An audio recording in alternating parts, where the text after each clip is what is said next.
Hello, my dear friends and well-wishers. How are you all doing? I hope you're doing great. Today I've brought an amazing movie for you. This movie is about Caribbean pirates. The movie is Pirates of the Caribbean: Dead Man's Chest. It was released in 2006 in America. It's a fantastic, interesting, adventurous, thrilling movie combined with elements of a thriller, and it has gained tremendous popularity among audiences. Every twist, every event in it will touch your mind and heart.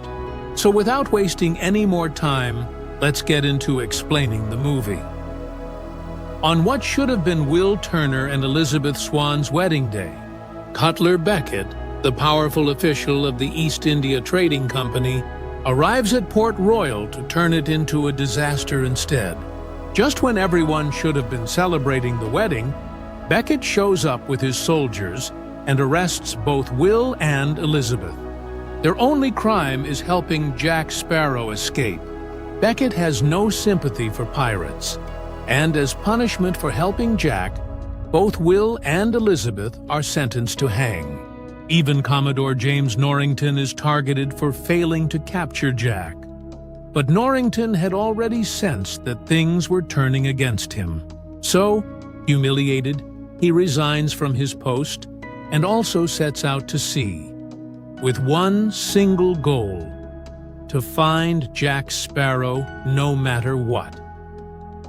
The next day, Cutler Beckett calls Will aside and makes him an offer that Will has no way of refusing. Beckett tells him that if he can bring back the mysterious compass that Jack Sparrow carries, both Will and Elizabeth's sentences will be pardoned. To save the person he loves, Will has no other path left, so he sets out to sea to find Jack. Meanwhile, Elizabeth is kept locked up in prison, but her father doesn't sit quietly. Using his influence and wit, he somehow manages to get Elizabeth out of jail. Once freed, Elizabeth isn't the type of girl to go back home and sit peacefully either. She sets out on her own to find Will and Jack. Meanwhile, on the other side of the ocean, Jack Sparrow is caught up in an entirely different mystery. He has stolen a piece of cloth from an unknown island, on which is drawn a strange-looking picture of a key. Jack tells his companions that this key can supposedly open a chest that holds a vast treasure. But that's just Jack's nature. He never tells anyone the whole truth all at once. He keeps a lot of what he actually knows about the real secret of the key and the chest hidden within himself. The compass in his hand isn't an ordinary sailor's compass either. This compass doesn't point north, south, east, or west, any fixed direction. Instead, it points toward whatever a person wants most, deep in their heart. But the problem is, Jack himself is at war with his own mind right now. There's so much fear, hesitation, and uncertainty inside him that he himself doesn't quite know what his greatest desire truly is. As a result, the compass's needle refuses to settle either. Jack's restlessness is, in fact, a hint of the danger that's approaching. To distract himself and gather some rum, Jack heads down to the lower deck of the ship at one point, and there he comes face to face with someone whose appearance brings his old past rushing back. Bootstrap Bill Turner. This man is none other than Will Turner's father, who once worked at sea alongside Jack. But now, he no longer looks like the man he used to be. Because of a long-standing curse, a large part of his body has become covered in sea coral, barnacles, and other marine creatures. He's turned into some strange existence, somewhere between a man and a creature of the sea.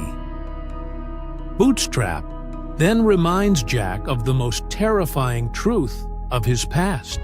13 years ago, Jack Sparrow made a deal with Davy Jones in order to become captain of the Black Pearl.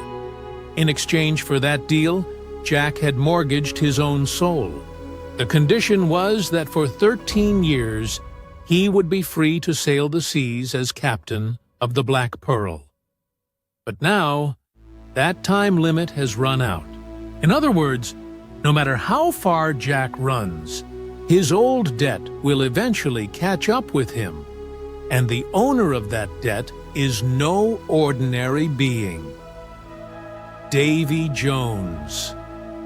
Just hearing his name in maritime legend is enough to strike terror into sailors' hearts. He is an entity who takes advantage of people's weakest moments when they're approaching death to make deals with them. In exchange for fulfilling someone's deepest wish or impossible desire, he binds their soul into his own servitude.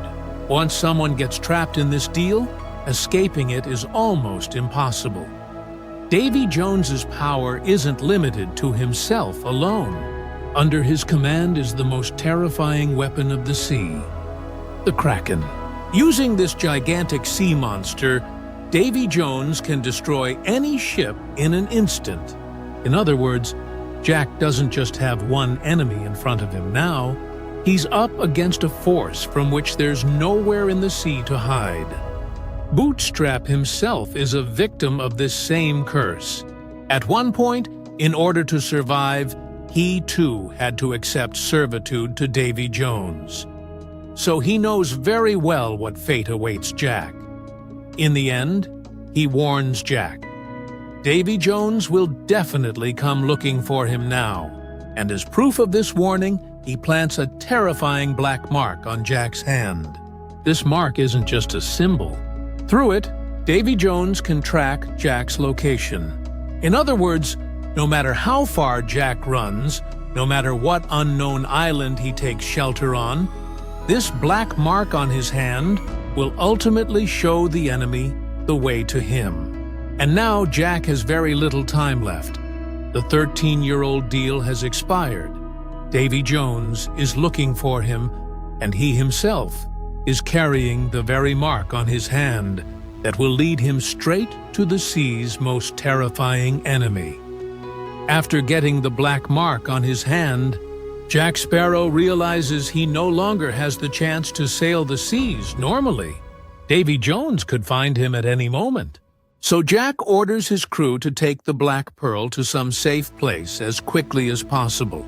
In the end, they take shelter on an unknown island, one that, on the surface, seems impossible for any outsider to reach. Jack assumed that this isolated island might let him escape Davy Jones's grasp for a while. But it seems there's no such thing as peace in Jack Sparrow's fate. Meanwhile, while searching for Jack, Will Turner also eventually reaches that same island. But the moment he sets foot there, he's captured by the local natives. At first, Will can't understand why he's being held like this. But shortly after, a sight appears before him that leaves him stunned. Jack Sparrow isn't a prisoner there at all. Instead, he's treated like an outright king by the natives. They've kept Jack with special honor because they believe some sacred spirit lives inside his body, and the only way to free that spirit is to sacrifice Jack. In other words, this island is anything but a safe haven for Jack. Instead, he himself has now become a sacred sacrificial victim in the eyes of the locals. He's guarded so heavily that escaping isn't easy either. Amid all this, when Jack sees Will, he first pretends not to recognize him at all. This trait of Jack's isn't new to Will. Pretending not to know even familiar people during dangerous moments is one of his old tricks for handling situations. But the act doesn't last long. As things quickly worsen, Will and Jack plan to escape together. In the end, taking advantage of various tricks and the chaos, they manage to break free from captivity. The others with Jack also seize that chance to escape, and together they somehow leave the island and make it back to the Black Pearl.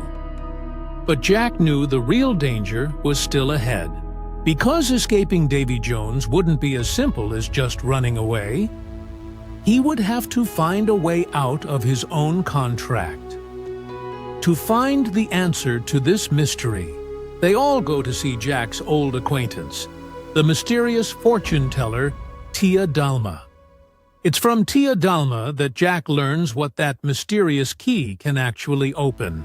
The chest that Jack had been keeping secret all this time doesn't hold any ordinary treasure. Inside it lies Davy Jones's own heart. The story behind this heart is no less strange.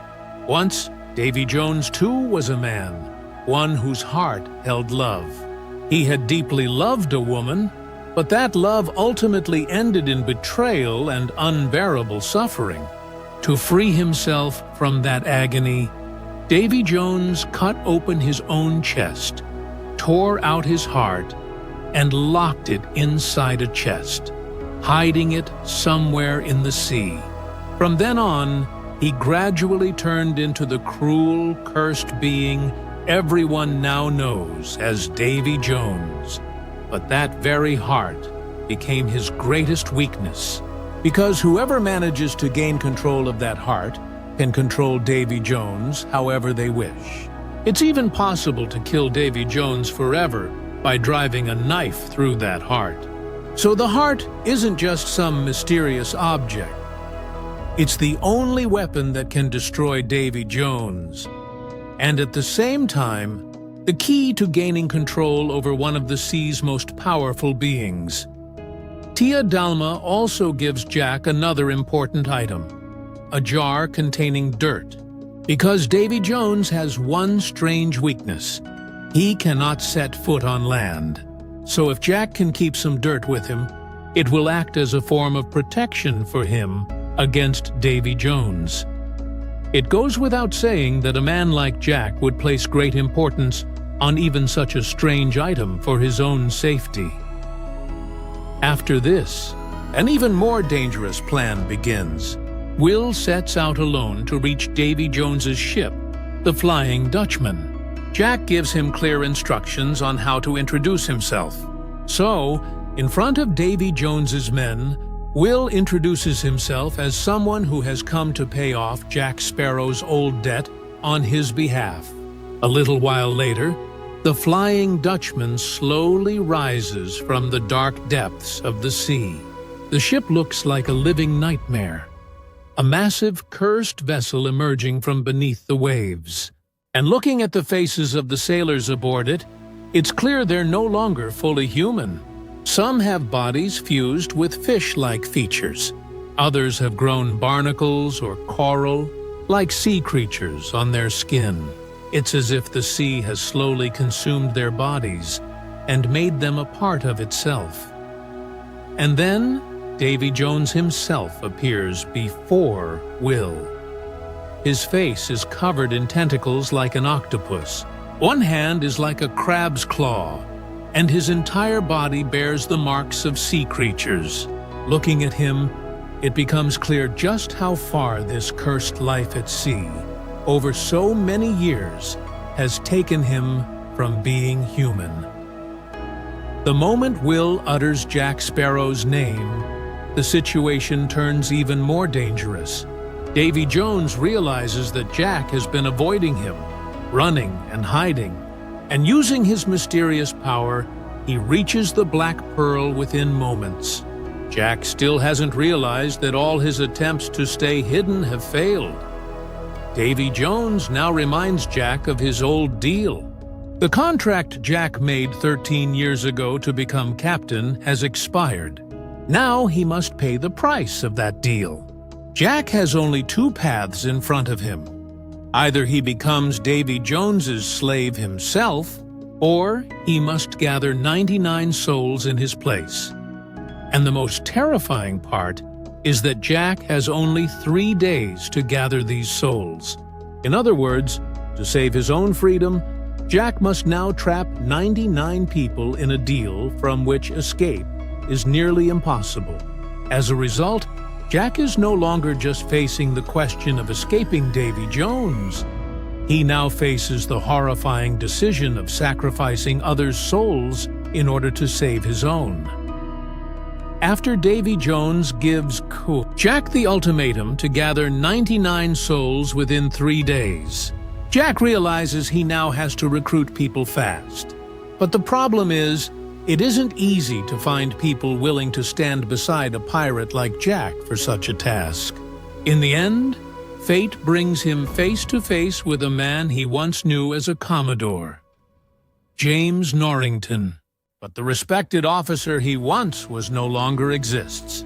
After losing his job, Norrington has become nearly destitute, hopeless, and lost. His honor, his rank, his old life, everything seems to have been stripped away from him. In this state, when Jack offers him a proposal that involves the chance to go on a dangerous voyage at sea, along with the possibility of turning his fortunes around, Norrington finally agrees. Around this time, Elizabeth also reaches Jack. She has only one thought in her mind. Where is Will, and what condition is he in? Jack initially acts mysterious as usual, but eventually tells Elizabeth the truth. Will is now a prisoner aboard Davy Jones's ship, the Flying Dutchman. To bring him back, it won't be enough to just go fight aboard the ship. They'll have to find that mysterious chest that holds Davy Jones's heart hidden inside it. Because that heart is Davy Jones's greatest weakness, Jack knows that whoever holds this heart will also hold Davy Jones's fate in their hands. To help Elizabeth on this dangerous journey to rescue Will, Jack hands his mysterious compass over to her. This compass doesn't point the way like an ordinary map. Rather, it points toward the greatest desire deep in the heart of whoever holds it. So Jack knows that if Elizabeth truly wants Will more than anything else, this compass will lead them exactly to where they need to go.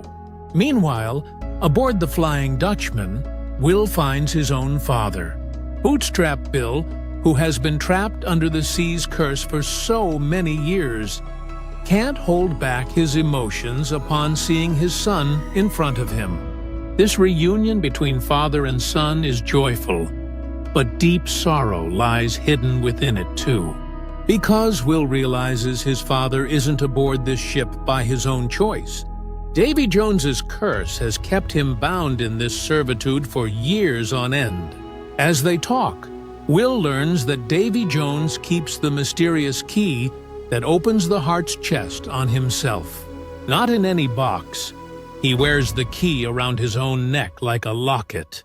In other words, to steal the key, one would have to go directly to Davy Jones himself. But reaching him means facing death head-on. After this, Will gets an opportunity that's perhaps even stranger than anything he could have planned. Among the sailors of the Flying Dutchman, there was a particular kind of gambling game in which not just money, but even human souls could be staked as wagers. Will chooses Davy Jones himself as his opponent in that game. The stakes were extremely dangerous. If Will won, he would get the key. But if he lost, his soul too would go into Davy Jones's servitude forever. As the game goes on, Will realizes he's losing. Right at that moment, his father Bootstrap decides to stake everything he has to save his son. He deliberately loses the game so that the danger hanging over Will can be pushed away, at least a little. This moment, where a father sacrifices his own freedom to save his son, is an extremely significant one. But Davy Jones isn't someone who gets fooled that easily. He realizes Bootstrap deliberately lost the game, and for this trickery, he hands him an even harsher punishment: the curse of eternal imprisonment. By that time, however, Will has learned the most important piece of information. He figures out where the key is kept, so he waits for his chance. When night falls deep and Davy Jones falls asleep, Will silently approaches him and slips the key off his neck.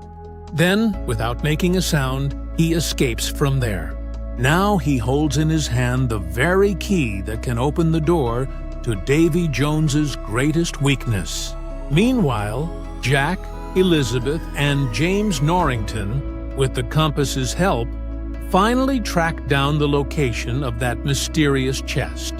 The chest that everyone has taken so many risks for is now right before their eyes. But this is where the real trouble begins. Because once the chest is found, the three of them don't share the same goal. Instead, each of their intentions is completely opposed to the others. Will wants to free his father. For him, ending Davy Jones is the only solution. So he wants to drive a knife through the heart and finish Davy Jones off forever. James Norrington, on the other hand, sees this chest as a chance to reclaim his lost honor. He wants to hand the real heart over to the East India Trading Company in order to win back his old rank and dignity. And Jack's thinking is different still. He doesn't want to kill Davy Jones. Instead, he wants to keep the heart in his own hands and use it to threaten Davy Jones for his own benefit. So the moment the three of them arrive at the same place, instead of cooperation, a fight breaks out between them. Swords are drawn, and a fierce struggle begins among the three over ownership of the chest. The fight doesn't stay confined to one spot. It gradually spills over toward an old church. The situation grows even more dangerous when the sound of the church bell draws Davy Jones's cursed sailors rushing to the scene as well. Amid this chaos, Jack seizes his biggest opportunity. While everyone else is busy fighting, he takes out the real heart and safely places it inside a glass jar. Meanwhile, James escapes with the empty chest. He knows that if he's caught empty-handed in front of Davy Jones's men, saving his own life will be difficult. So he sets up the situation to make the crew believe that the chest with the real heart inside has come into their hands. As a result, everyone is fooled, at least for a while. But this deception can't stay hidden for long. When Davy Jones realizes his heart isn't inside the chest, his fury knows no bounds, and the target of that rage becomes Jack Sparrow directly. Seeking revenge, he summons his most terrifying weapon, the Kraken. The massive monster rises from the dark depths of the sea and surrounds the Black Pearl. Jack and his companions begin fighting for their lives. Using gunpowder aboard the ship, they set off explosions, which force the Kraken to retreat for a while. Everyone breathes a sigh of relief, but no one knows this fight is truly over, because they can sense the Kraken will come back again. Right at that moment, Elizabeth notices something crucial. The Kraken hasn't come to destroy the entire Black Pearl. Its real target is one man, Jack Sparrow, because the black mark has appeared on Jack's hand once again. In other words, Jack's location is now completely clear to Davy Jones, and the Kraken has come specifically to hunt him down. Elizabeth then makes a decision that might seem cruel from the outside, but was actually meant to save everyone else's lives. She chains Jack's hand to the ship. Before Jack can even realize what's happening, Elizabeth starts moving the rest of the crew away from there. Her purpose is clear. She wants the Kraken to target only Jack, not the others. As she leaves, she tells the others that Jack himself chose to stay behind on purpose, because he wants his companions to survive. Sometime later, Jack somehow manages to free his hands from the chains. But right then, he sees the Kraken tearing through the darkness of the sea, returning once again. This time, there's no way out for Jack. But surprisingly, instead of being afraid, he seems to accept his fate and smiles. Slowly, he puts his captain's hat on his head, raises his sword, and stands his ground, as if he knows death is standing right before him, yet he wants to die as a captain, right up to the very last moment. The next instant, the massive Kraken wraps itself around the Black Pearl. It drags both Jack and his beloved ship together into the dark depths of the sea. Watching this scene from a distance, Elizabeth, Will, and the rest of Jack's crew are left stunned. Right before their eyes, their captain and friend disappears into the depths of the ocean. Davy Jones also believes that his old debt has finally been settled. But when he opens the chest, the confidence on his face instantly changes. Because his heart isn't there. He realizes that Jack deceived him right up until the very last moment. Meanwhile, James Norrington arrives before Cutler Beckett with the real heart. In exchange, he gets back his old rank, power, and lost honor. In other words, the true power of the chest that so many people risked their lives for now falls into the hands of someone whose own ambitions are far greater still. Meanwhile, Will, Elizabeth, and the rest of the crew are devastated by the grief of losing Jack. In the end, they take shelter with Tia Dalma once again. Just as everyone believes Jack Sparrow is truly gone for good, Tia Dalma opens up before them the door to yet another impossible possibility. She tells them that Jack hasn't been completely lost. There's a way to bring him back. But that path must be taken to the very edge of the world, where the boundary between the world of the living and the dead seems to have merged into one. But to go there, they need a captain who can lead this impossible journey. Just as everyone is wondering who that person could be, the back door of the room swings open, and standing there is someone whose sight makes everyone shudder.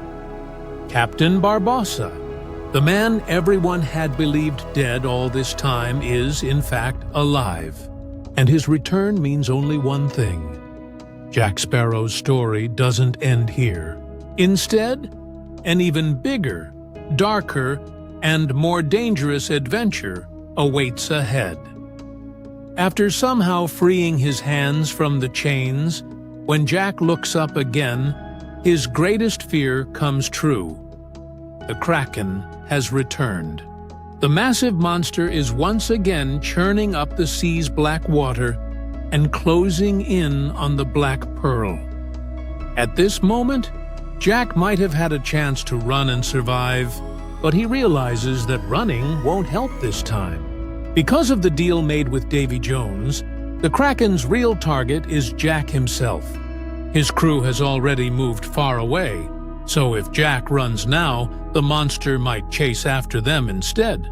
So, in his final moment, with his usual mischievous grin on his face, Jack seems to accept his fate.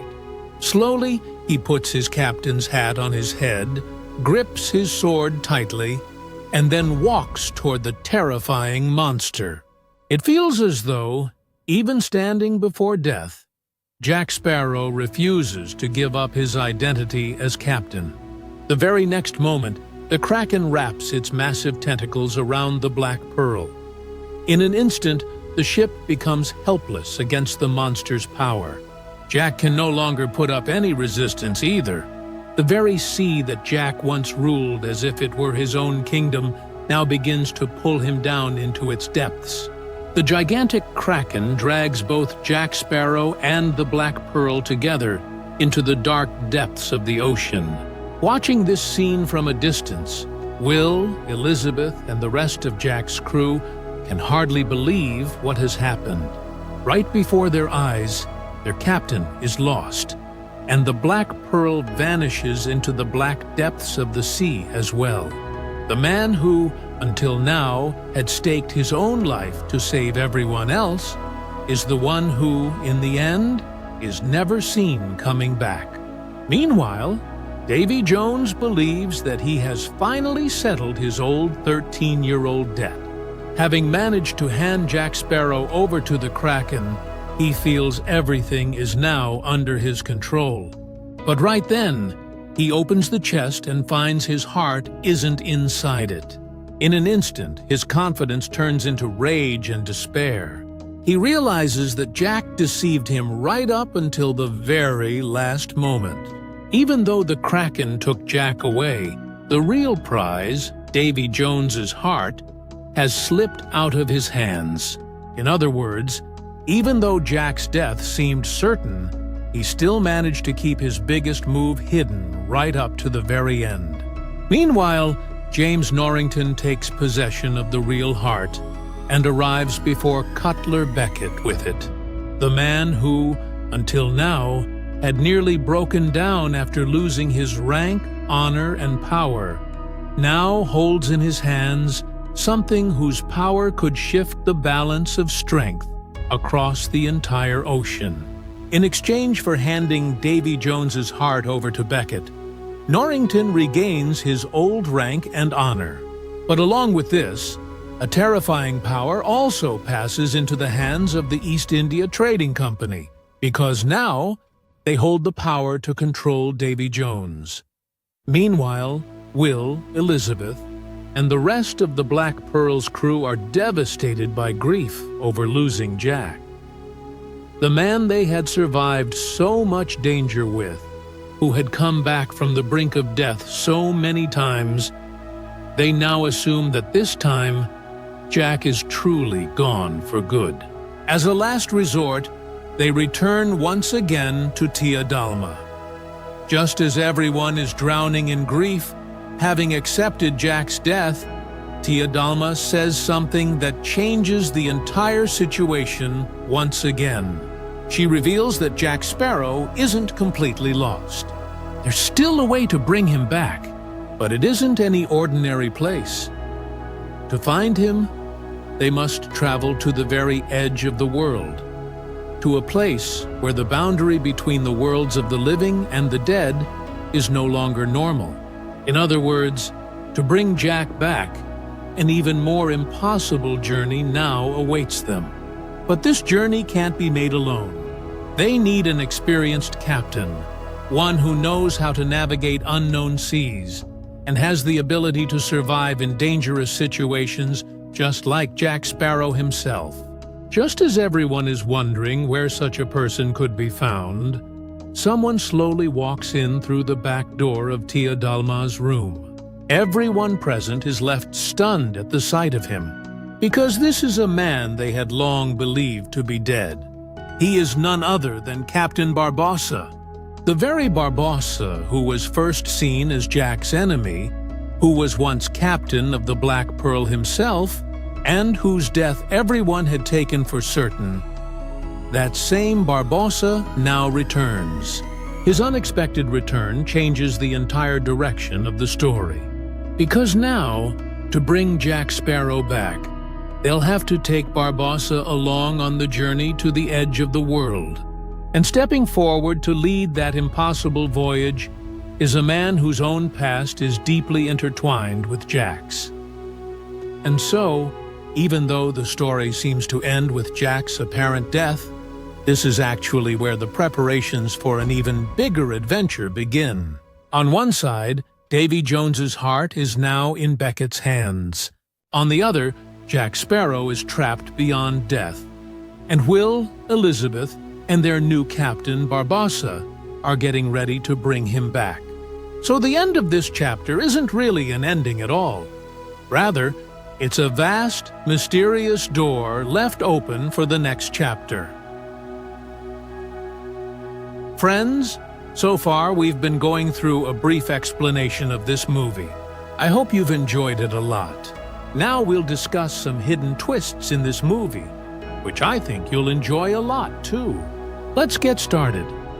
Twist number 1. Jack's compass wasn't actually about direction. It actually shows desire. This isn't something ordinary. It's actually quite the exception. A normal compass usually shows you north and south, but instead of showing north and south, this one shows which direction the deepest desire of the heart actually lies in. Because Jack himself was full of doubt in his own mind, it wasn't working properly at first, which means he himself didn't know what he truly wanted. The first time you see that strange compass in Jack Sparrow's hand, you might think it's just some kind of magical device, like an ordinary compass that shows the correct direction at sea. But, As the story moves forward, it becomes clear that this compass's power is far stranger than that. It doesn't point north, south, east, or west. No fixed direction at all. Instead, whoever holds this compass, the needle ultimately points toward the thing they desire most intensely, deep in their heart. In other words, this compass doesn't actually find the location of a place. Rather, it uncovers the true desire hidden inside a person's mind. And this is exactly where the most interesting part lies, in Jack Sparrow's case. Right at the start of the movie, we see that when Jack tries to use this compass, the needle strangely refuses to settle in one direction and keeps spinning instead. If it were an ordinary compass, we'd assume something was wrong with the device. But with this compass, the matter is completely different. Because the compass was working just fine, the problem was in Jack's own mind. At that time, so many dangers had piled up in Jack's life all at once that he himself couldn't figure out what his real goal was. On one hand, the deal he made with Davy Jones years ago had expired. Because of that deal, Davy Jones was now claiming his soul. On the other hand, the Kraken was after him, and Jack knew escaping this monster wouldn't be easy. On top of that, he learns that Davy Jones's heart is hidden inside a mysterious chest. Whoever holds that heart would hold power over Davy Jones's life and death. This is where multiple paths open up before Jack. Does he want to save his own life? Does he want to free his own soul from Davy Jones?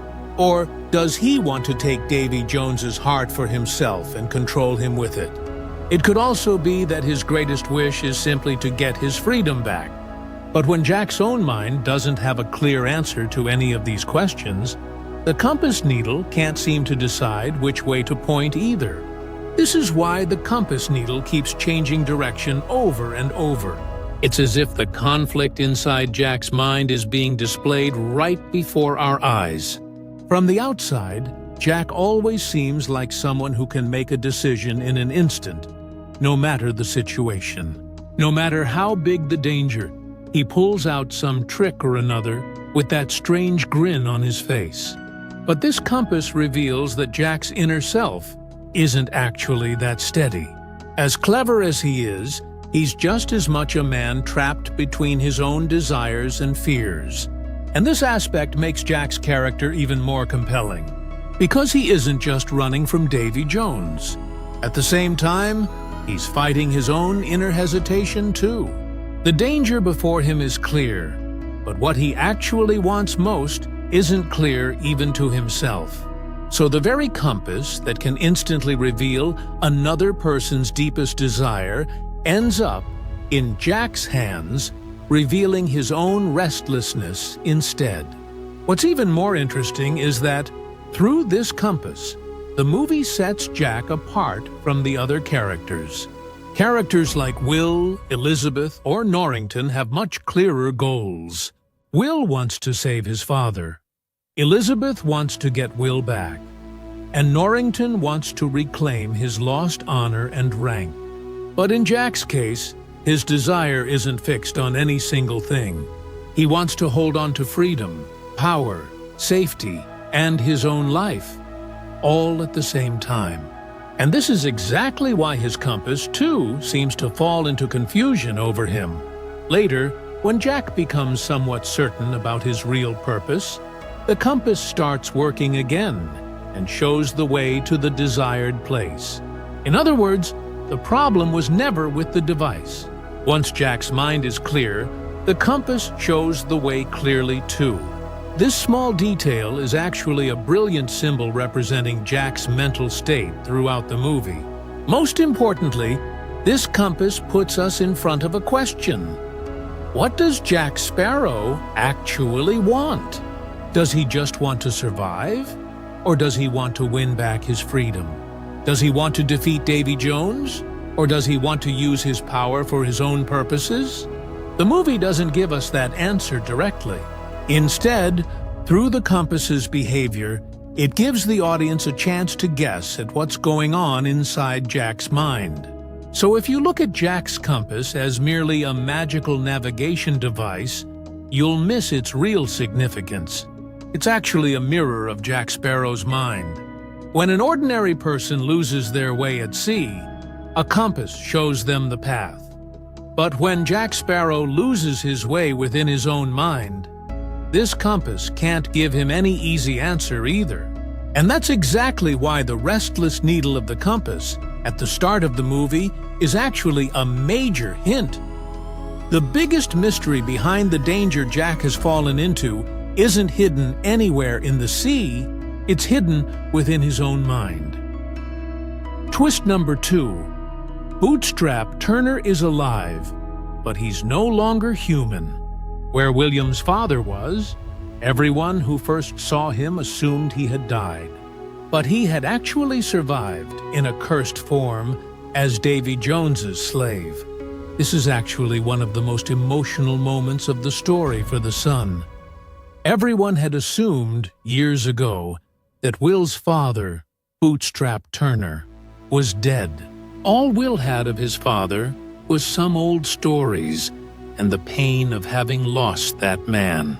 But as the movie moves forward, it's revealed that Bootstrap actually never died. Instead, he's trapped in a fate even more terrifying than death. He once sailed the seas as Jack Sparrow's companion, but because of the deal made with Davy Jones, he ultimately had to become one of the Flying Dutchman's cursed sailors. After years spent in the depths of the sea, his body no longer resembles a human's either. Sea creature-like changes have slowly spread across his face, body, and skin, as if he's turned into some strange existence between man and sea creature. The most painful part is that he didn't choose this life by his own will. He was forced to accept servitude to Davy Jones just to survive. And the most emotional part of this mystery comes when Will finally finds his own father inside the Flying Dutchman. After so many years, this reunion between father and son should have been joyful. But reality is exactly the opposite. Even with his father right in front of him, Will doesn't get back the man he used to be. The man standing before his eyes has lost his own body, his own freedom, even his own life. And yet, the feeling of being a father is still alive inside Bootstrap. His emotion at seeing his son, his attempts to save him, and his desperate effort to protect Will from Davy Jones prove that while the curse could change his body, it could never erase a father's love. Most importantly, through this character, the movie brings forward an important truth. Servitude to Davy Jones doesn't just imprison the body, it slowly erases a person's identity too. So Bootstrap isn't just Will's long-lost father. He's a living example of Davy Jones's curse. And after seeing his own father in this condition, the fight to defeat Davy Jones is no longer just a fight for revenge for Will. For him, it becomes a fight to free his own father from this cursed servitude. Twist number 3. Jack himself knew that the key and the chest were a secret truth. When he pretended in front of his companions, and when he was asking them for their loyalty over the promise of treasure, he actually knew very well that the key was tied to Davy Jones's heart. In this case, he deliberately kept the truth hidden from the others for his own benefit. From the very start of the movie, Jack Sparrow is shown searching for a mysterious key. The piece of cloth he carries has a picture of this key drawn on it, and in front of his companions, Jack creates the impression that this key will help them find a chest holding vast treasure.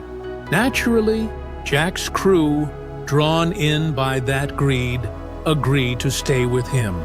But the real matter is that Jack wasn't telling them the whole truth. He knew this key wasn't for opening some ordinary treasure chest. It was directly connected to Davy Jones's heart. This is where another side of Jack Sparrow's character comes to light. He never lays all his cards on the table at once. His companions know only part of what Jack knows. And even what Jack knows, he keeps even more hidden than that.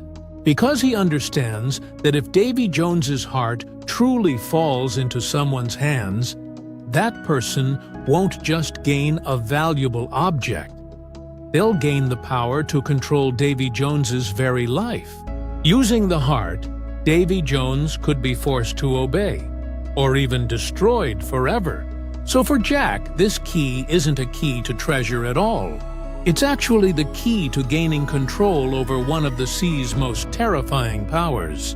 But why does Jack hide such a huge truth from his own men? Because he knows that once this secret gets out, everyone will chase after the chest for their own interests. Someone will want to kill Davy Jones. Someone will want to seize his power, and someone else might want to sell that heart to change their own fortune. At that point, no one could be trusted.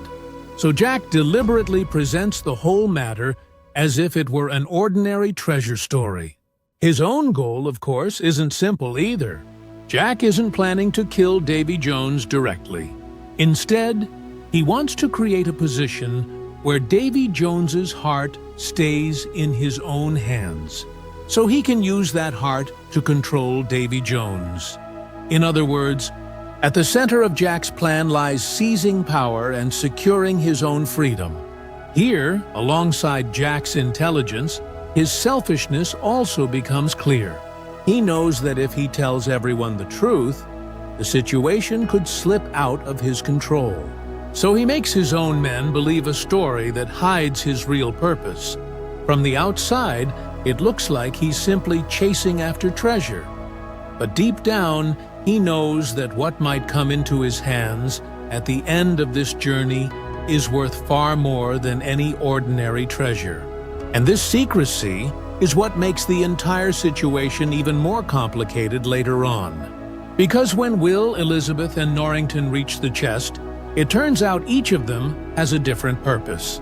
Will wants to free his father and, if necessary, finish off Davy Jones. Norrington wants to hand this valuable treasure over to the East India Trading Company to win back his lost honor. And Jack wants to keep the heart for himself, so he can use Davy Jones however he wishes. In other words, the very truth Jack had been hiding from the start is what ultimately pits the interests of all three of them against each other. The most interesting part is that Jack's lie wasn't entirely without reason. He knew that whoever holds the most information at sea holds the most power. So he hoards information for himself and tells others only as much as they need to know. To him, the truth isn't just ordinary information. It's a weapon, and handing that weapon over to someone else means losing his own control. This is exactly why the mystery of the key and the chest isn't just a treasure mystery. Through it, we understand that Jack Sparrow always thinks several steps ahead. Even while in danger, he doesn't reveal his real purpose. Even his own companions don't know his full plan. As a result, the audience too initially assumes Jack is chasing after some massive treasure. Later, when it's revealed that the chest actually holds Davy Jones's heart, we understand. The game Jack was playing from the start was never a game about treasure. It was a game about power, freedom, and saving his own life. Twist number 4, what looked like being crowned in the eyes of the natives was actually a trap. If we look at it at first, it seems like he had fortunately become a king. But actually, he was made king, and this was part of a plan. Honor and danger arriving together at the same time was a big thrill here.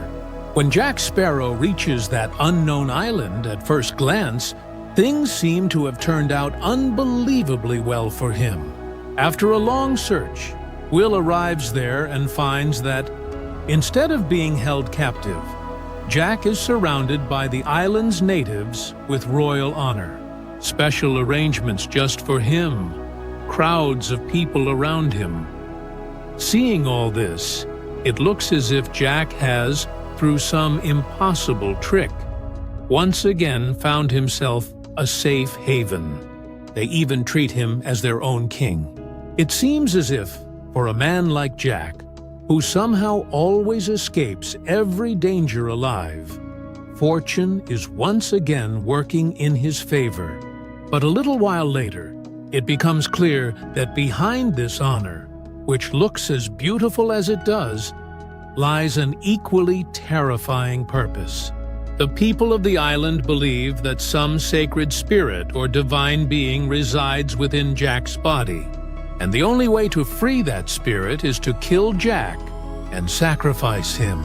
In other words, the person they made king wasn't made king to be honored. He was set apart as the suitable person for sacrifice instead. This is exactly where the whole scene suddenly flips. The moment it seemed Jack had landed in the luckiest situation of his life is exactly the moment we realize he's actually trapped in terrible danger. Though there's no crown on his head, he's being treated like a king in every other way. But that reign has a very short lifespan. Because, according to their plan, Jack must ultimately be sacrificed. And the most interesting thing about Jack's character is that even in the middle of such danger, he doesn't change his nature. He first pretends not to recognize Will, as if there's nothing wrong in front of him, as if he's genuinely enjoying the honor from this strange community. But in reality, he knows the situation isn't under his control. No matter how much respect the people around him show him, once he understands their real intention, there's only one question for Jack. How does he escape from here? This event also highlights an odd contradiction in Jack's fate. Wherever he goes, he somehow ends up at the center of power. But that power is never entirely safe. In one place, he's captain of pirates. In another, he's the leader of his own men. And here, he's a king in the eyes of an entire island's people. But every single time, danger is hiding behind that honor. As a result, becoming king isn't a safe position for Jack either. Instead, it can become the very reason for his death. And this is exactly why this scene isn't included purely for comic relief. At first, the audience is deliberately given a false impression that Jack has once again turned an impossible situation to his advantage through his wit and luck. But once the truth comes out, it becomes clear that the entire situation around him is actually a trap. The biggest twist is that, for Jack, honor and preparations for death were standing in the very same place. He's being honored as king, yet a plan is underway to sacrifice that very king. In other words, the thing that looked from the outside like good fortune for Jack is actually his greatest danger. In the end, Jack, Will, and the others manage to escape from there through clever tricks. But this event proves once again that nothing in Jack Sparrow's life is ever simple. Just when he thinks fortune is smiling on him, some new danger may well be hiding behind that very fortune. And this is exactly why, for Jack, becoming king never means becoming safe. Sometimes, the crown itself is a noose around his neck. Twist number 5.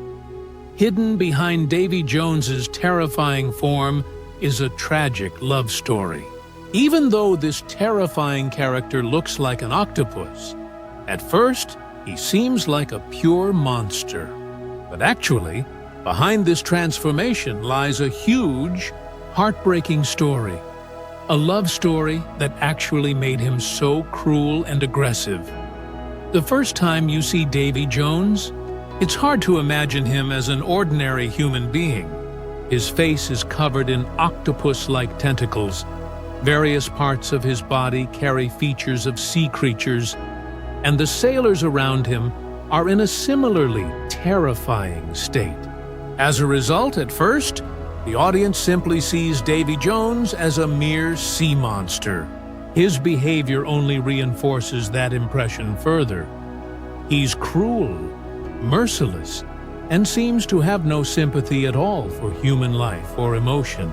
But behind this terrifying appearance lies a deep personal tragedy, and that's what makes the character even more complex. Davy Jones wasn't always like this. He was once a man tied to the sea, and there was love in his heart too. He truly and deeply loved a woman.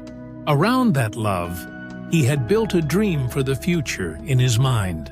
But in the end, that relationship didn't bring happiness into his life. In exchange for his love, he received betrayal, agony, and deep despair. And this heartbreak gradually turned him from that man into a being whose place for love was taken over by revenge and hatred instead. The darkest decision he makes revolves around his own heart. He starts seeing the heart inside his own chest as the root cause of his weakness. So he removes his own heart from his body and locks it away, hidden inside a chest. The thinking was extremely ruthless. If his heart wasn't with his body, he would no longer be weakened by love, nor would he ever have to hand control of his emotions over to anyone else. But this is exactly where his greatest tragedy lies. He locked his heart away, thinking he'd be freed from the pain of love. Yet that very decision is what gradually made him even crueler. Because it's a person's emotions, their love, their compassion, and even their weaknesses that make them human. When Davy Jones separated his own heart from himself, it was as if he locked away a part of his own humanity, along with it. From then on, he became a terrifying power of the sea. Anyone who makes a deal with him has their soul bound in servitude. He gradually turns even the sailors under his command into beings whose bodies become distorted, like sea creatures. His ship, the Flying Dutchman, becomes a floating prison of the sea, and Davy Jones, its merciless master. One thing is especially important here. His terrifying form isn't just the result of some external curse. His own way of living and the change within him have played a role in it as well. The more he immersed himself in the dark world of the sea, the more that transformation showed up in his body too. So the octopus-like tentacles on his face or his crab claw-like hand aren't just there to make him look frightening. They're actually a symbol of his long, cursed life. And this is exactly where the real tragedy of Davy Jones's character lies. He wasn't born evil. He once had love, had emotions, had the capacity to trust.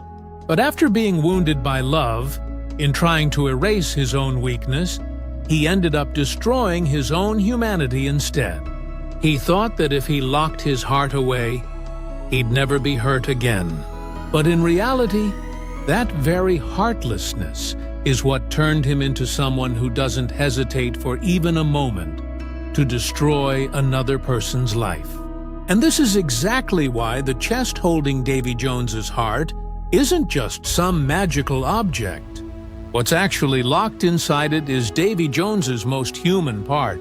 No matter how monstrous his body becomes, the heart inside that chest proves that this cruel lord of the sea once had the capacity to love.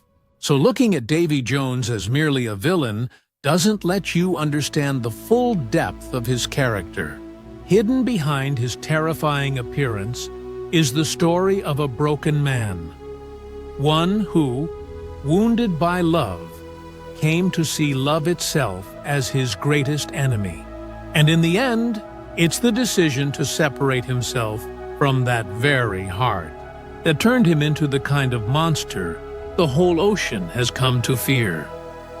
Twist number 6 is that the real location of the key was hidden inside the gambling game itself. Will initially thought he could get the key through force or trickery, but actually, the opportunity comes from taking part in Davy Jones's own game, where the years of one's life are staked as the bet. When Will enters Davy Jones's ship, the Flying Dutchman, he has just one goal: to find that mysterious key by any means possible. Because without this key, it's impossible to open the chest holding Davy Jones's heart prisoner. But the problem is, no one can tell him directly where the key is. Every corner of the ship seems filled with danger, and wandering among Davy Jones's sailors means the risk of being caught at any moment. So Will realizes that taking this key by force alone isn't possible. He'll have to use his wits to create an opportunity where Davy Jones himself opens the path to the key. Right at that point, that strange gambling game among Davy Jones's sailors comes up. From the outside, the game might look like an ordinary gamble, but the stakes weren't money. The stakes were human lives and souls. Losing this game doesn't just mean losing wealth. It means potentially losing your future, your freedom, even your soul, forever. Will realizes that this game might be his biggest opportunity, so he makes a decision that sounds almost suicidal. He chooses Davy Jones himself as his opponent, directly. An ordinary man versus the cursed Lord of the Sea. Naturally, this should seem laughable to Davy Jones. But Will's purpose is bigger than winning. He wants to find out where the key is actually kept. Once the game begins, the situation quickly starts turning against Will. Davy Jones isn't just a skilled player. He knows every rule of his own ship and can read others' weaknesses too. So no matter how hard Will tries, he gradually starts heading toward defeat. And it's here that we realize Will's real problem isn't just Davy Jones. His own father is also a prisoner on the same ship. Bootstrap Turner, who has served Davy Jones for so many years, can't stay silent seeing his own son in danger. To save his son, he intervenes in the game. He gives up his own position and plays in such a way that Will can win. As a father, this is perhaps one of his greatest acts of self-sacrifice. Without thinking about his own freedom or safety, he tries to save his son. But Davy Jones isn't someone who gets fooled that easily. He realizes Bootstrap deliberately lost the game, and the punishment follows immediately. Bootstrap is bound even more deeply into servitude. In other words, even in trying to save his son, he faces fresh punishment himself. But amid this entire event, Will gets a piece of information that opens the door to his real purpose. He learns that Davy Jones doesn't hide the key in some secret box or a separate room. Instead, he carries it on himself, wearing it around his neck like a locket. In other words, the very key Will had been searching the entire ship for was, all along, on the closest part of his enemy's own body. This is a huge realization for Will, because now he no longer needs to search the whole ship for the key. He just needs to wait for the right moment. And that moment comes when Davy Jones falls asleep. Taking advantage of the darkness, Will silently steals the key from him and escapes from there. Here, the importance of the gambling game isn't limited just to learning where the key is. Through this game, Will comes to understand that on Davy Jones's ship, everything is tied to some kind of wager. No one gets anything here for free, not even their own freedom. And if Will wants to free his own father, he too has to move forward within that same rule. The most important point is that Will didn't manage to snatch the key by force, nor did he win it by directly defeating Davy Jones. Instead, it was his wit, his courage, and his love for his father that brought him that opportunity. He knew that even a small mistake could send his own soul into servitude to Davy Jones. Even so, he didn't back down. And this is exactly why the gambling game in the movie isn't just a fun or strange scene. Hidden behind it was a crucial turning point for the entire story. The very key that Will had entered Davy Jones's ship searching for was, in the end, found out through taking part in Davy Jones's own game. In other words, the very game where losing risked losing one's soul is the same game that ultimately handed Will Davy Jones's most important secret weapon. Twist number 7. It was the father's sacrifice that saved the son's future. When Will was losing the game, he noticed that Bootstrap was deliberately losing and about to be caught, all just so his son could stay out of danger. To tackle this, and in exchange for his own permanent imprisonment, the father saves the son here. One of the hardest moments for Will inside Davy Jones's ship, the Flying Dutchman, comes during that gambling game. From the outside, it might look like Will simply entered a game with Davy Jones just to get a key. But in reality, this game was a bet placed on his very life. Because losing here didn't just mean losing the game. There was a risk his soul would go into servitude to Davy Jones as well. After Will finds his own father, the situation becomes even more emotional. Bootstrap Turner, whom he had believed dead for so many years, he now sees alive, but not as a free man. His father is now a slave aboard Davy Jones's cursed ship. Marks of sea creatures have spread across his body, and a normal human life had been lost to him long ago. Even so, standing before his son, that old fatherly feeling seems to awaken once again. As Will gradually starts losing the gambling game, Bootstrap realizes his son is heading toward great danger. Will might fight to the end to achieve his purpose, but one mistake would mean his soul going into Davy Jones's hands. And as a father, Bootstrap can't bear to accept that outcome right before his own eyes. So he makes a decision that might look foolish from the outside, but from a father's point of view, was actually his greatest act of self-sacrifice. Bootstrap deliberately starts losing the game, so the situation turns in Will's favor and his son can escape the danger. He knew that if this kind of deception were caught in front of Davy Jones, the consequences would be terrible. And that's exactly what happens. Davy Jones very quickly realizes that Bootstrap isn't playing normally. He's deliberately losing for the sake of his son.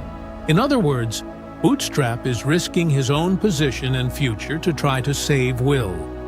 For a merciless ruler like Davy Jones, there's no question of forgiving this kind of defiance. Punishment falls upon Bootstrap. He's bound even more deeply into servitude to Davy Jones. Instead of improving his own situation, he sinks one step further into darkness. But surprisingly, this punishment doesn't seem to matter much to Bootstrap, because what mattered most to him was his son. This is exactly where the true beauty of the father-son relationship comes through. Will had nearly lost his father for many years. He didn't know where his father was, what condition he was in, or even whether he was alive.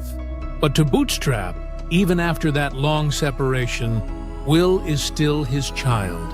After seeing his son in danger, nothing else matters to him anymore. Not his own life, his own freedom, or his own future. And most importantly, Bootstrap knew his own situation wasn't very good to begin with. He was already Davy Jones's cursed slave. His body was already gradually succumbing to that curse. In other words, there was no beautiful future waiting for him that he'd be afraid of losing. So he was ready to accept even more punishment to save his own son. Through this sacrifice, Will too comes to understand that his father never truly left him. Even after being trapped in the darkness of the sea for so many years, the father inside Bootstrap never got lost. Given the chance, he's ready to stake his life for his child. And what's interesting is that the result of Bootstrap's sacrifice isn't limited to saving Will's life in that single moment. This decision of his is exactly what gives Will the chance to eventually handle the game, and helps him learn the crucial information about where the key is located. In other words, the father sacrifices his own future to open the door to his son's future. This is why calling this event merely a father helping his son would be an understatement. Bootstrap accepted his own permanent imprisonment, just so his son could get a chance to fight for his own freedom. Whatever little of his own life a father couldn't save, he wanted to leave behind, at the very least, for his child's future. In the end, this scene shows that on Davy Jones's ship, where every relationship is bound by self-interest, contracts, and the rules of servitude, the relationship between Bootstrap and Will was the one relationship that needed no exchange at all. To save his son's life, the father's own life was his stake. Twist number 8. The chest never actually ended up fully in anyone's hands. When Jack, James, and Will, these three, each wanted the chest for their own separate reasons. Right at that moment, Jack pulls off a trick. The trick is that he takes the heart out beforehand, and Davy Jones's slaves end up taking away the chest that had nothing inside it, completely empty. From the moment the truth comes out that Davy Jones's heart is hidden inside the chest, the goals of three people converge on the same point: Jack Sparrow, Will Turner, and Commodore James Norrington. But the surprising thing is, even though all three want the same chest, their purposes are completely different. And it's this difference in purpose that ultimately creates a conflict around the chest, where each of them believes they're the one about to win. To Will, this chest meant his father's freedom. He believed that if Davy Jones's heart came into his hands, he could drive a knife through it, finish Davy Jones off, and free his father from that cursed servitude. So to Will, the chest wasn't treasure. It was his only chance to get his father back. James Norrington's purpose, on the other hand, was completely different. He was once a respected Commodore, but due to circumstances, he lost his rank, honor, and power, all of it. So in his eyes, this chest was a ticket back to his old position. He knew that if he could hand over something as powerful as Davy Jones's heart to the East India Trading Company, he could win back his lost dignity. And Jack Sparrow's plan was even craftier. He doesn't want to kill Davy Jones. Instead, he wants to keep the heart under his own control and use Davy Jones for his own purposes by threatening him with it. In other words, to Jack, the heart was a weapon. When these three different purposes converge in the same place, the chest stops being a simple object and instead becomes the center of the three men's greed, love, and fight for survival. With the compass's help, when Jack, Elizabeth, and Norrington reach the chest, Will also arrives there within a short time. In an instant, the situation changes. No one can trust anyone else. Each of them thinks the other might run off with the heart. As a result, talk quickly turns into a sword fight. On one side is Will, on the other Norrington and Jack. The fight between the three of them escalates to a point where the entire place around the chest turns into a battlefield. But this is exactly where Jack plays his real move. While everyone else is busy over the chest, Jack seizes the opportunity, opens the chest, and takes out the real heart. He sets the heart aside and keeps it safely on himself.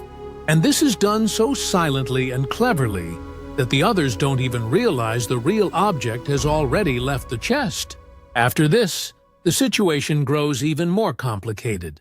James Norrington, having gotten hold of the chest, looks for a chance to escape with it. But he doesn't know that the chest in his hands no longer has Davy Jones's heart inside it. Finally, When Davy Jones's slaves arrive there, Norrington, to save his own life, hands the chest over to them. The slaves believe they've finally gotten back their master's most valuable possession, his heart. They take the chest and leave. But the audience knows a truth that Davy Jones's slaves don't. The chest is actually empty. This is the real twist of the entire event. From the outside, it looks as though Davy Jones's heart has gone back into the hands of his own men. So it might seem that Jack's plan has failed. But in reality, Jack had already removed the real heart long before. And this is exactly where another side of Jack Sparrow's cleverness comes to light. He knows that people generally take whatever is right in front of their eyes as the truth. So if the chest is in someone's hands, everyone will assume the heart is inside it too. Jack uses exactly this mindset to his advantage. He hides the real object and lets the empty box circulate among the others instead. Most importantly, the victims of this deception aren't just Davy Jones's slaves.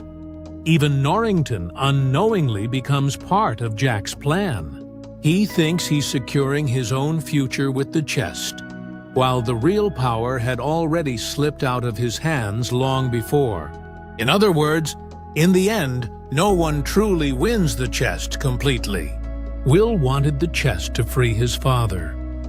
Norrington wanted it to restore his own honor. And Jack wanted the heart inside it. But in the end, it's Jack who realizes that what's inside the chest matters far more than the chest itself. This is exactly why, when Davy Jones later opens the chest and finds no heart inside, it becomes clear to him he's been deceived once again. The chest everyone had been fighting over all this time ends up being nothing more than an empty box in the end. And Jack Sparrow's greatest success lies right here. He didn't win the chest. He won what was inside the chest. While everyone else was fighting over possession of the box, Jack had already understood that the real power wasn't in the box, but in the heart inside it. So no matter whose hands the chest ends up in, Davy Jones's real weakness stays with Jack. Twist number 9. Elizabeth's affectionate touch was actually deception. Elizabeth talking to everyone so warmly? That was a deception. While talking to Jack, Elizabeth chains his hand to the ship. At first it seemed like an ordinary moment, but it was actually a plan to leave Jack in front of the Kraken. This wasn't something unintentional. It was a well-thought-out plan. When the Kraken starts attacking the Black Pearl, everyone on the ship realizes they're facing an enemy that's nearly impossible to defeat with ordinary weapons. The massive monster rises from beneath the sea and tears apart the ship's structure piece by piece, its huge tentacles wrapping around the entire Black Pearl from every side. At that point, the black mark Davy Jones placed on Jack Sparrow becomes visible once more, meaning the Kraken's real target isn't the whole ship at all, but Jack himself. Once this truth becomes clear, the situation grows even more terrifying. Because as long as Jack stays on the ship, his companions aren't safe either. But leaving Jack behind alone, abandoning everyone else, isn't easy either, especially for Elizabeth, because Jack had become someone in her life toward whom her anger, gratitude, affection, and a kind of feeling she wouldn't admit to were all working together at once. It's exactly at this moment that Elizabeth goes to Jack. From the outside, the scene looks completely ordinary. Destruction is happening all around. Everyone is running in panic. And in the middle of it, Elizabeth calmly starts talking to Jack. At first, even Jack doesn't understand what's going through her mind. In fact, for a moment, it seems like Elizabeth has come to speak with him one last time. But the real matter was something else entirely. Elizabeth slowly chains Jack's hand to the ship's structure, At first, even Jack doesn't quite grasp what's happening. But once he realizes he can't move his hand anymore, the truth becomes clear to him. Elizabeth hasn't chained him to save him, but to leave him behind. And this is the most emotional twist of this scene. Elizabeth knew the Kraken wanted Jack, so if Jack could be separated from the ship, the others might be able to escape and survive. But convincing Jack of this wasn't possible, because she knew Jack would never willingly stay behind and accept death. So she had to put him in a situation where he'd have no chance to escape at all. That's exactly what Elizabeth does. She talks to Jack as if she's comforting him, but behind that tenderness, she makes her hardest decision. By the time Jack realizes what's happened, Elizabeth has already moved away. She leaves Jack alone and flees with the others. Calling Elizabeth's action here simple betrayal doesn't capture the whole picture, because she didn't want Jack to die. Rather, she believed that sacrificing one person could save the lives of the rest. And Jack was chosen as that one person, because he was the Kraken's target anyway. Still, this decision is extremely cruel, because Elizabeth walks away right before Jack's eyes, and he realizes that the very person he thought was by his side is the one leaving him to face death. Even on Elizabeth's face, there was no hatred toward Jack. Instead, there was a kind of pain. In other words, even as she was doing what she was doing, she was breaking down inside. And this is exactly where the scene grows even deeper. If Elizabeth had simply hated Jack, leaving him behind would have been a very easy decision. But she was conflicted about Jack. She knew what kind of person Jack was. Selfish, cunning, and capable of any trick to save his own life when in danger. Even so, she also knew that, if needed, Jack could give his own life to save others too. This is exactly why, before chaining him up and walking away, Elizabeth creates a false impression, making it seem as though Jack himself chose to stay behind to save everyone. She tells the others that Jack deliberately stayed back. In other words, she didn't just sacrifice Jack, she turned his death into a story of heroic self-sacrifice as well. But the truth was even more intense for Jack. He knew that no one had asked him before making this decision. He wasn't even given a chance. Elizabeth had written his fate with her own hands. And yet, surprisingly, in the end, Jack accepts Elizabeth's decision in his own way. He tries to free himself from the chains, but when he realizes the Kraken is coming back again, instead of trying to run, he regains his old confidence. Putting his captain's hat on his head and taking his sword in hand, he walks straight toward the monster. In other words, the very man Elizabeth left behind for death is the one who, in his final moment, stands and faces death like a true captain. So the real twist of this scene isn't just Elizabeth chained Jack up. Rather, hidden within it is a strange mixture of love, guilt, self-sacrifice, and harsh reality. Elizabeth's affectionate behavior was actually a kind of deception whose purpose was to lose one person in order to save the rest. And the most brutal part is, from the very moment Elizabeth chains Jack's hand and walks away, Jack Sparrow's fate is effectively sealed. He didn't know that, moments later, the Kraken would drag him down into the depths of the sea. But the audience realizes that Elizabeth's gentle behavior was, in fact, the most difficult act of betrayal in Jack's life. Twist number 10. Jack doesn't run away, even knowing he'll die, because we see the Kraken has returned again, and Jack actually did have a chance to run. But we notice that instead of running, he smiles, puts his hat on, and walks toward the monster himself. And this character, known for being a liar, ends up making one huge sacrifice in the end. Throughout the entire movie, Jack Sparrow is shown as someone who, the moment he sees danger, doesn't waste a single instant finding a way to save his own life. He never wants to go into direct combat.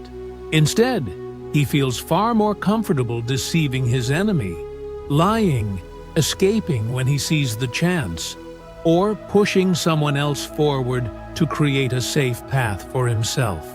So at first, the audience might see Jack simply as a selfish pirate, overly conscious of his own survival. But in the final moments of the movie, this impression changes completely. When the Kraken first attacks the Black Pearl, Jack realizes just how terrifying the situation is. This monster can't be killed with ordinary weapons. On top of that, because of the black mark Davy Jones placed on him, Jack also understands that the Kraken's real target is himself. In other words, as long as he stays on the ship, his companions will remain in danger too. When Elizabeth chains him to the ship and flees with the others, it seems, at first glance, that Jack's story ends right there. But Jack isn't the kind of man who accepts his fate that easily. He somehow frees himself from the chains and turns back toward his own ship. At this point, he had a chance to escape. He could have fled the ship like the others. All around him was chaos. The sea was raging, and the Kraken had temporarily retreated. If he'd wanted, Jack could have found some way to save his own life. Looking at Jack throughout the entire movie, this would have been the most natural decision. But right at that moment, his behavior changes. The Kraken rises again from the depths of the sea. Its massive tentacles slowly wrap around the Black Pearl. Jack realizes there's no chance to run this time. And surprisingly, even knowing this truth, there's no fear on his face. Instead, he smiles. Then, slowly, he puts his captain's hat on his head. He picks up his sword. And then, the very Jack Sparrow, who had spent this whole time searching for a way to save his life now, instead starts walking toward death. This scene is so important because here, Jack is no longer that same selfish pirate. He knows the Kraken has come for him. He knows his chances of winning this fight are next to none. And still, he doesn't back down. Instead, he seems to accept his final moment in his own way. The smile that appears on Jack's face as he walks toward the Kraken holds within it the real transformation of his character. This time, he isn't running. He isn't trying to survive through some trick. Instead, standing before his own ship as its captain, he accepts death. And one thing here is very important. Jack isn't just sacrificing his own life. Because of his decision, his companions get the chance to escape and survive. What Elizabeth had decided by chaining him up, Jack, in the end, completes entirely of his own free will. In other words, there was no need to force him into sacrifice. He himself accepts that sacrifice in his final moment. Even as the Kraken wraps the Black Pearl in its massive tentacles, Jack still doesn't back away. He stands with his sword in hand. A few moments later, the monster drags him and the entire ship down into the depths of the sea. For Will, Elizabeth, and the rest of Jack's companions watching this scene from a distance, this was the moment of losing a friend. But for the audience, its meaning runs deeper. Because Jack Sparrow, who spent the entire movie playing all kinds of tricks to save his own life, is the very man who, in his final moment, knowing he would die, doesn't choose to run away. This is exactly where the character's greatest contradiction lies. The man everyone thought of as cowardly, selfish, and opportunistic is the very same man who, in the end, makes a sacrifice that many so-called heroes would have hesitated to make. He knew death stood before him, yet he holds on to his ship, his companions, and his identity as captain, right up to the very last moment. And that final walk of his seems to carry a message too. Jack Sparrow may never have been a hero in the conventional sense, but when the moment called for it, he knew how to act like one. This is exactly why, when the Kraken drags him into the depths of the sea, the scene doesn't just function as Jack's death. It reveals to the audience a completely opposite side of his character. The man who spent his whole life avoiding death is the very man who, in the end, stands before his own death and accepts it with a smile. And this is where the biggest surprise about this character is hidden. Jack Sparrow is just as desperate to survive as he is ready to die to save the people he cares about. Twist number 11. James's betrayal brings him back to his old life. Instead of friendship, James hands over the real heart to Captain Barbossa's hands, which surprised the audience a lot, and he did it purely for his own self-interest. This one decision gives him back everything he had lost, though the price he pays for it is betrayal. James Norrington's character stays trapped in a strange conflict throughout the entire movie. On one hand, he was once a respected Commodore, proud of his duty and his identity. But on the other hand, after everything that happened earlier, all of that honor, rank, and power slip out of his hands. So when Davy Jones's heart comes before him, it isn't just a mysterious object anymore. It becomes James's chance to get his lost life back. From the start, James's purpose was different from Will's or Jack's. Will wanted the heart to free his father, and Jack wanted it to control Davy Jones.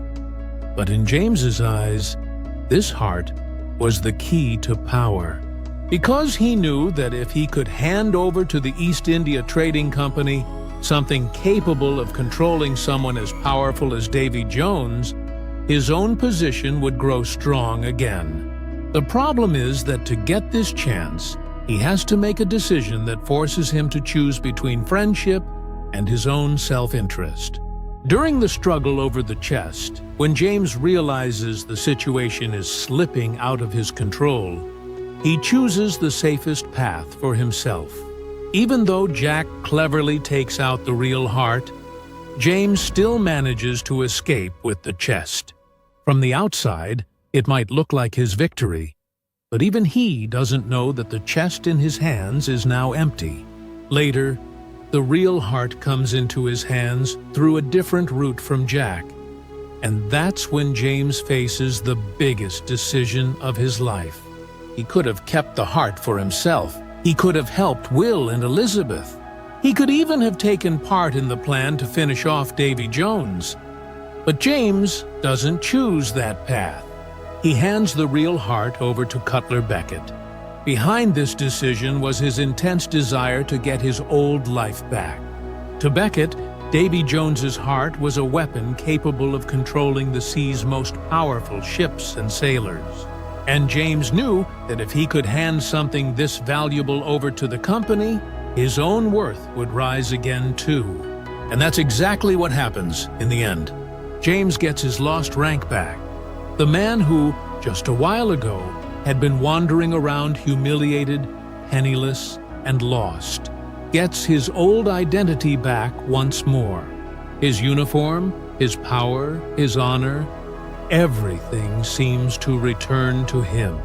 But he has to pay a heavy price in exchange. He doesn't just hand over a heart, he also compromises the trust of his old friends. This decision is also a heavy blow to the relationship he had built with Will and Elizabeth. Because in their eyes, James was someone who might be strict and proud of his own dignity, but not entirely selfish. But in his final moment, his own lost honor becomes more important to him than anything else. And this is exactly where James's character holds its greatest tragedy. He truly gets what he wanted. But the price he has to pay for getting it perhaps wasn't entirely comfortable even for himself. Because even though he gets his old rank back, he's no longer the same man he used to be. His decision becomes even more significant because Cutler Beckett now gets Davy Jones's heart into his own hands. In other words, a decision made for James's own personal interest ends up changing the future of the entire maritime world. Beckett now has a weapon that lets him control Davy Jones, and that power later gives rise to an even greater conflict. In other words, James may have thought he was just fixing his own life, but in reality, he was handing an immense power over to the wrong person, with consequences that would reach far into the future.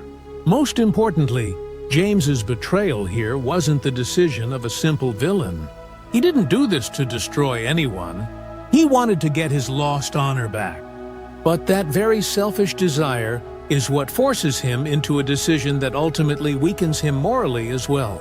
So describing this event of James Norrington's simply as "he betrayed Beckett" doesn't capture the full picture.